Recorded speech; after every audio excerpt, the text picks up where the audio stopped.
Brad Severin, and I'm from Sherwood Park, Alberta, Canada. I had a full right hip arthroplasty, which means a complete replacement of the right hip. In Canada, it's a terrific system if you're able to wait and wait out the time in the queue. It's free, of course, but sometimes the wait is just far too long, far too painful to cope with in my particular circumstance.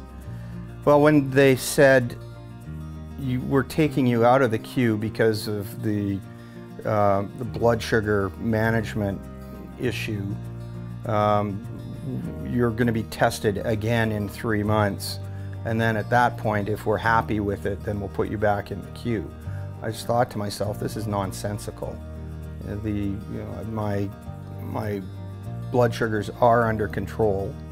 The number is a rolling average, so what they're doing is picking up numbers from 8 months ago and averaging them in, which seems ludicrous.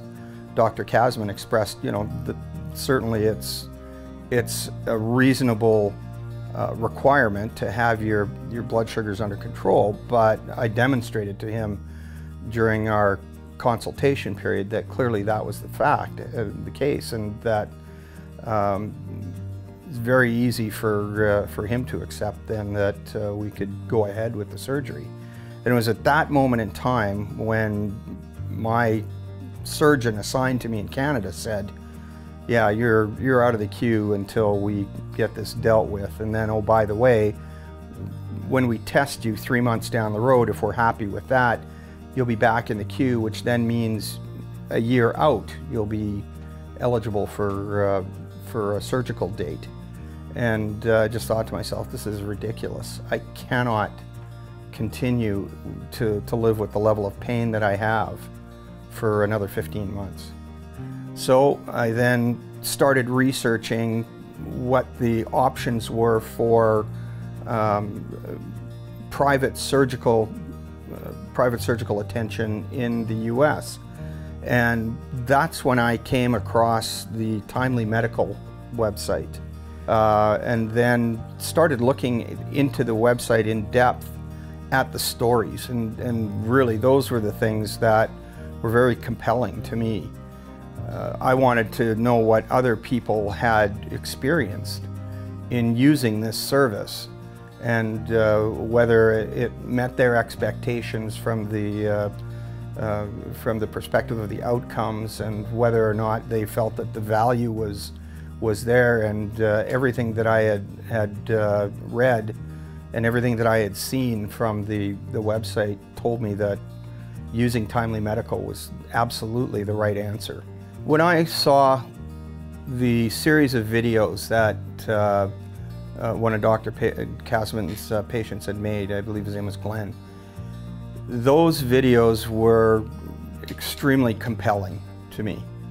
And the things that he said in those interviews, in particular the time frames of when he was on a walker, then moving to a cane, and then being without any type of assistance, I told myself that's me. I want to be that guy. And that's really what helped me make my decision. I thought if Glenn is typical of the results, then there's no reason why I can't experience the same thing. So I sent off an email to Rick Baker, who is the consultant coordinator with Timely Medical, and I received a call later that day from Rick Baker, and we had a lengthy conversation. I had expressed to him the story that I've told you about being in the queue, and so he took all that information, then had a conversation with Dr. Kasman, and he then arranged for Dr. Kasman and I to have a conversation, and the next thing I knew, I was talking to Dr. Kasman and we were setting a date. So we arrived on a Tuesday and around noon, and I had a consultation booked with Dr. Kasman. And that was the first time that I would actually meet Dr. Kasman. Had a great meeting with him. We had so much in common, outside of the professional practice. I think to myself that if I lived here or he lived there, we'd be friends. He's just such a great guy.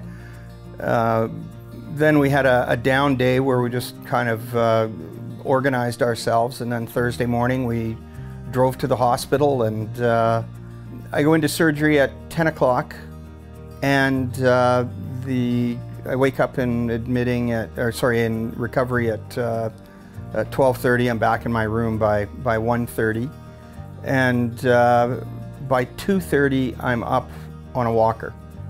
Scott Radomski has come in and introduced himself almost the minute I'm in the recovery room.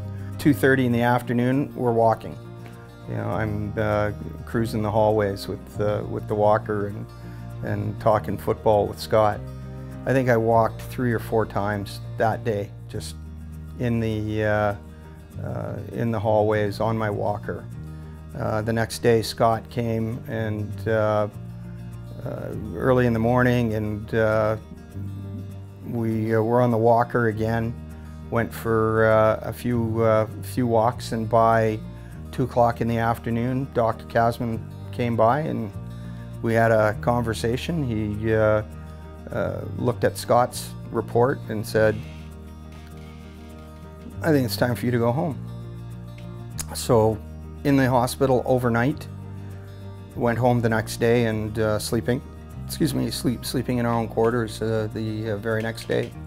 Scott came again Monday morning, and he goes, "Yeah, I'm collecting up all this stuff and taking it back." He says the hospital always knows I've been out to see my Canadian patients when I come back with an armload of walkers and raised toilets and stuff. So Monday I was, after the exercise session with Scott and finished the icing, I was walking without a cane.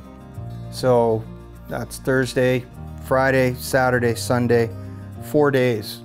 4 days post-operative, I was walking without any kind of assistance. The best way I can explain it to all my Canadian friends, it's like taking a slap shot in the butt. There's going to be some pain associated with that and some residual pain, but it's definitely not the kind of pain that you're experiencing prior to the surgery. Prior to the surgery, my wife probably explains it best. I couldn't make a slight shift in weight or motion without groaning or expressing the pain verbally somehow.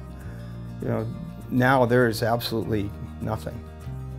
I just feel blessed to be able to have the resources and ability to come here to work with Dr. Kasman on this procedure, and to have him put me in a position of rapid recovery and restoring me to